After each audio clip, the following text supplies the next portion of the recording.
جی السلام علیکم اسٹوڈینٹس، بیٹا کیسے ہیں آپ لوگ؟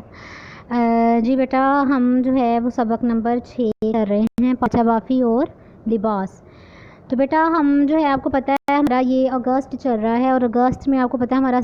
سلیبس جو ہے وہ سپٹمبر میں تقریباً سٹارٹ ہوتا ہے، تو ہمارے پاس جو ہے وہ کافی ٹائم ہے، تو اسی لیے بیٹا میں تھوڑا تھوڑا کروا رہی ہوں اور کوشش کر رہی ہوں کہ آپ تھوڑا تھوڑا کر کے اور لیکن اس کو اچھے سے یاد کر لیں۔ تو ہم بیٹا تھوڑا تھوڑا کر کے ہی چلیں تاکہ تھوڑا تھوڑا کرنے سے آپ جو ہے وہ اچھی طرح یاد کر لیں اور آپ کو سمجھ بھی آ جائے۔ جو چیز سمجھ نہیں آئی آپ دوبارہ جو ہے وہ پوچھ سکتے ہیں اس کے بارے میں۔ تو ہم نے بیٹا پہلے ہم اس کو دیکھتے ہیں، ہم نے لباس پارچہ بافی اور لباس جو ہے وہ پڑھ رہے ہیں، تو ہم نے اس میں پہلے اس کی تعریف پڑھی، پھر لباس کی اہمیت پڑھی، پھر ہم نے ریشوں کی اقسام پڑھی کہ ریشوں کی اقسام کیسی ہوتی ہیں۔ تو ہم آج کل بیٹا ہم جو ہے وہ ریشوں کی شناخت پڑھ رہے ہیں کہ ریشوں کو کیسے شناخت کیا جاتا ہے، ان کو کیسے دیکھا جاتا ہے، کیسے جانچا جاتا ہے کہ یہ ریشہ جو ہے وہ کس قسم کا ہے۔ تو ہم نے اس کے مختلف طریقے پڑھے، پہلے ہم نے جو ہے وہ اس کے محسوس کرنے کے عمل سے جو ہے وہ کپڑوں کی شناخت پڑھی، پھر دھاگا توڑنے کے عمل سے کپڑوں کی شناخت کے بارے میں پڑھا، پھر جلانے کے عمل سے کہ کیسے جلانے سے یا ریشوں کی شناخت جو ہے وہ جلانے کے عمل سے کیسی ہوتی ہے، یہ ہم نے اس کے بارے میں پڑھا۔ نیکسٹ بیٹا ہم فورتھ والا جو ہے وہ اس کا آپشن پڑھ رہے ہیں،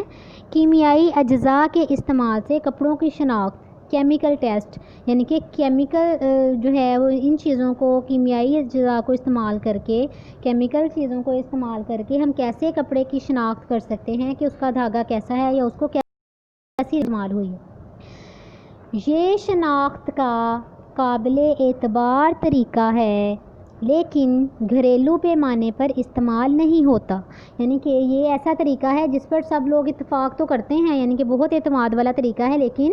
گھروں میں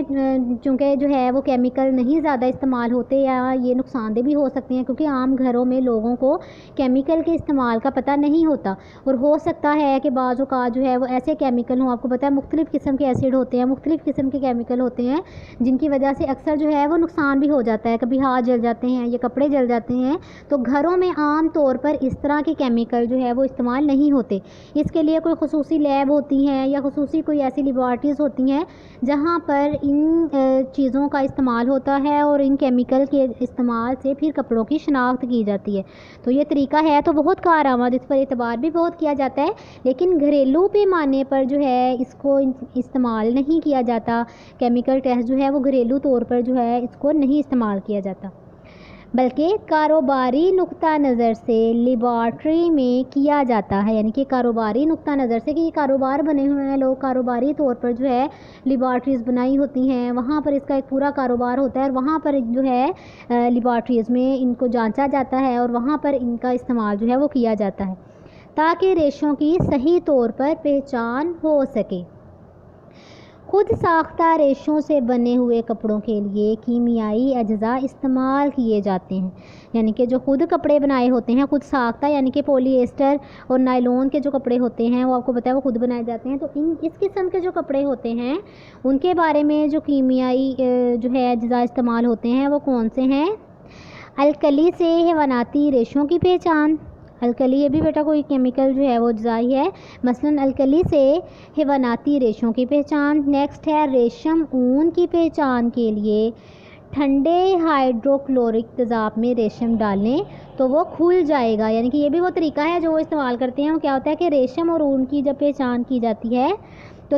جو ٹھنڈا ہوتا ہے ہائیڈروکلورک تیزاب اس میں وہ کیا کرتے ہیں کہ ریشم ڈالتے ہیں تو وہ کھل جاتا ہے اور اس کا ریشہ جو ہے وہ پھر پھول جائے گا اور کچھ دیر بعد وہ اپنی حیت کھو دے گا، یعنی کہ اس طریقے سے پھر وہ پتہ چلایا جاتا ہے کہ یہ کس قسم کا کپڑا ہے یا کتنی دیر میں جو ہے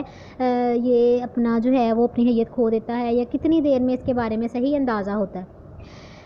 ہاں جی نیکسٹ جو ہے بیٹا ہم اس کو پڑھتے ہیں، خوردبین کے ذریعے ریشوں کی شناخت، خوردبین کے ذریعے ریشوں کی شناخت، اس کا کیا ہے ٹاپک کا نام؟ Microscopic test. یہ ریشوں کی شناخت کا سب سے یقینی عمل ہے، یعنی کہ اس طریقے پر سب سے زیادہ یقین کیا جاتا ہے جس میں کپڑے کا چھوٹا دھاگا نکال کر اس کے بل کھول کر سلائڈ تیار کی جاتی ہے اور پھر خوردبین سے اس کا تجربہ کیا جاتا ہے، ٹھیک ہے، اس کے دھاگے نکالے جاتے ہیں، دھاگا نکال کر اس کی سلائڈ جو ہے وہ تیار کی جاتی ہے اور پھر خوردبین سے یعنی کہ وہ جس کے ذریعے اس کو غور سے دیکھتے ہیں اس کے ذریعے اس کا تجزیہ جو ہے وہ کیا جاتا ہے، جس سے مختلف ریشوں کی شناخت آسانی سے ہو جاتی ہے۔ مثلاً ریشم جو ہے وہ ملائم، ہموار اور سیدھا اور گول نظر آتا ہے اس کا دھاگا، اور جو سیتی ہوتا ہے سوتی ریشہ، سوتی وہ مڑا ہوا نظر آتا ہے اور ایسے جیسے گچھے کی شکل میں، یا وہ مڑا ہوا نظر آتا ہے، وہ سیدھا نہیں رہتا۔ لیلن جو ہے وہ بھی سیدھی ہوتی ہے اور گول مگر جگہ جگہ سے جوڑ لیے نظر آتی ہیں، کہ اس پر وہ سیدھی تو ہوتی ہے، گول ہوتی ہے، مگر جگہ جگہ سے اس پر جو ہے وہ جوڑ نظر آ رہے ہوتے ہیں کہ یہ اس پر جوڑ لگے ہوئے ہیں۔ اور اون کا جو ریشہ ہوتا ہے وہ بغیر کسی جوڑ کے مسلسل ہموار نظر آتا ہے۔ اون کا ریشہ جو ہوتا ہے وہ بغیر کسی جوڑ کے مسلسل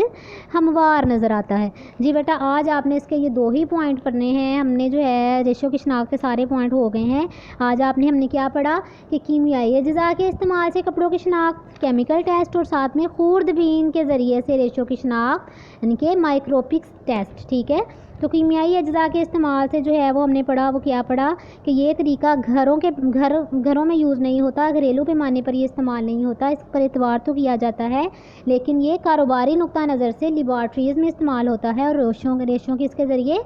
پہچان کی جاتی ہے۔ خود ساختہ جو ہے وہ ریشے جو بنے ہوتے ہیں وہ کپڑوں کے لیے کیمیائی اجزاء جو ہے اس کے لیے استعمال کیے جاتے ہیں۔ مثلاً الکلی سے حیواناتی ریشوں کی پہچان، اور ریشم جو ہے اون کی پہچان کے لیے ٹھنڈے ہائیڈرو کلورک تیزاب میں ریشم جو ہے وہ ڈالا جاتا ہے، تو پھر پتہ چلتا ہے کہ وہ کھل جاتا ہے اور ریشہ جو ہے وہ پھول جاتا ہے اور کچھ دیر بعد وہ اپنی حیت کھو دیتا ہے، یہ اس کا طریقہ ہے۔ نیکسٹ ہے خوردبین کے ذریعے ریشوں کی شناخت کہ مائکروسکوپک ٹیسٹ، یہ ریشوں کی شناخت کا سب سے یقینی عمل ہے جس میں کپڑے کا ایک چھوٹا سا دھاگا جو ہے وہ نکال کر اس کے بل کھول کر سلائڈ تیار کی جاتی ہے۔ پھر خوردبین کے ذریعے جو ہے اس کا تجزیہ کیا جاتا ہے جس سے مختلف ریشوں کے آسانی سے جو ہے اس کی شناخت ہو جاتی ہے۔ مثلاً ریشم جو ہوتا ہے وہ ملائم ہوتا ہے، ہموار ہوتا ہے اور سیدھا ہوتا ہے، یہ گول نظر آتا ہے، اور جو سوتی ریشہ ہوتا ہے وہ کیسا ہوتا ہے، وہ مڑا ہوا نظر آتا ہے۔ جو نیلن ہوتا ہے وہ سیدھی تو کپڑا ہوتا ہے اس کا دھاگا، گول مگر جگہ جگہ سے اس پر جوڑ لیے ہوتے ہیں، اور اون کا ریشہ جو ہے بغیر کسی جوڑ کے مسلسل ہموار نظر آتا ہے۔ یہ بیٹا دونوں ٹاپک آپ نے آج کے لیے یاد کرنے ہیں اور اس کو اچھی طرح یاد کرنا ہے۔ اوکے بیٹا، اللہ حافظ۔ اور بیٹا آپ کا لکھنے کا جو کام ہے، یہ جتنا ہمارا یہ چیپٹر ہو گیا اب تک، اس میں سے بیٹا کوئی آپ نے 8 سے 9 شارٹ کویسچن جو بنا کے اپنی نیٹ کاپیز پہ لکھنے ہیں، ٹھیک ہے۔